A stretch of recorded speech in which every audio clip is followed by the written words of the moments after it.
Bonjour à tous et bienvenue dans cette capsule sur le thème des nombres relatifs et plus précisément la somme et la différence de relatifs. Alors nous allons aujourd'hui étudier trois notions, l'addition puis la soustraction de relatifs et enfin le calcul d'une somme algébrique.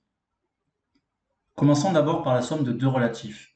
Avec un premier cas d'étude, les signes des deux termes sont identiques, c'est-à-dire soit tous les deux positifs, soit tous les deux négatifs. Et pour illustrer le calcul, utilisons des jetons blancs et noirs, le blanc valant plus 1 et le noir valant moins 1. De ce fait, plus 4 est représenté par 4 jetons blancs et plus 8 par 8 jetons blancs.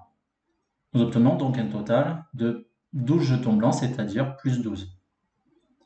De même, moins 7 et moins 3 sont représentés successivement par 7 jetons et 3 jetons noirs, pour un total de 10 jetons noirs. La somme est donc égale à moins 10. Alors, qu'observons-nous? Le signe du résultat est identique au signe commun des deux termes, c'est-à-dire, si les deux termes sont positifs, le résultat est positif, si les deux termes sont négatifs, le résultat est négatif. Et la partie numérique du résultat est égale à la somme des parties numériques des deux termes. Voyons la seconde situation, lorsque les deux termes sont de signes contraires. Et ajoutons la remarque suivante. Deux groupes de jetons blancs et noirs à effectifs identiques se neutralisent. Illustrons chacune des deux sommes à l'aide des jetons. Pour la première somme, nous pouvons neutraliser 5 jetons de chaque couleur. Il reste alors 4 jetons noirs, soit un résultat de moins 4.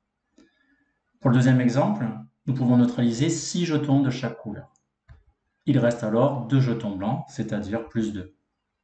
Alors qu'observons-nous ici? Le signe du résultat est identique au signe de la plus grande partie numérique parmi les deux termes. Et la partie numérique du résultat est égale à la différence des parties numériques des deux termes. Allez, passons désormais à la soustraction de deux relatifs. Nous allons voir deux exemples.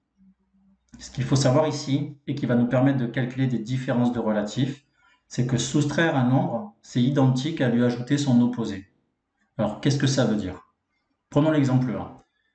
On soustrait à plus 4 le nombre moins 5.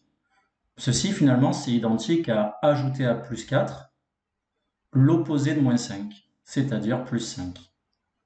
Et là, nous revenons dans une des deux situations qu'on a étudiées précédemment.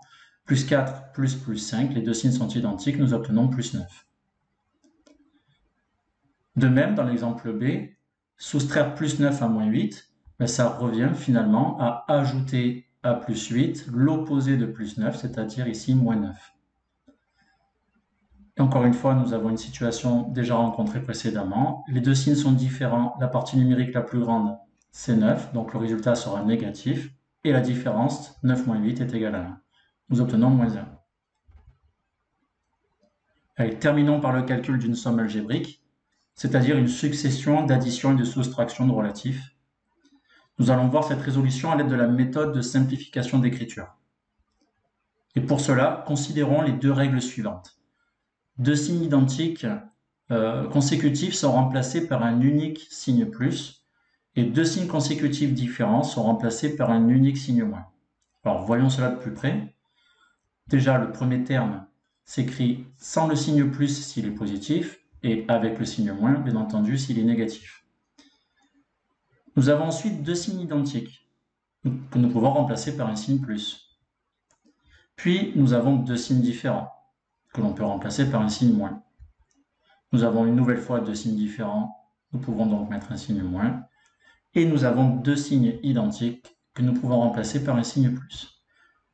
Voilà, nous avons désormais simplifié notre écriture, plus aucune parenthèse et beaucoup moins de signes. Nous allons à l'étape suivante, regrouper les plus en ajoutant les parties numériques. Donc 3 plus 15, 18. Puis regrouper les signes moins en ajoutant encore une fois les parties numériques. Nous obtenons 27, donc moins 27. On termine ici par la différence. On retire à 18 un nombre qui possède une plus grande partie numérique. Donc le résultat sera négatif. Puis, on soustrait les parties numériques. 27 moins 18 est égal à 9. Donc nous obtenons ici moins 9. Voilà, cette capsule s'achève ici. J'espère que ces notions sont plus claires désormais. Je t'invite à compléter tes connaissances sur ce thème en regardant la capsule sur produits et quotients relatifs. Je te dis donc à très vite.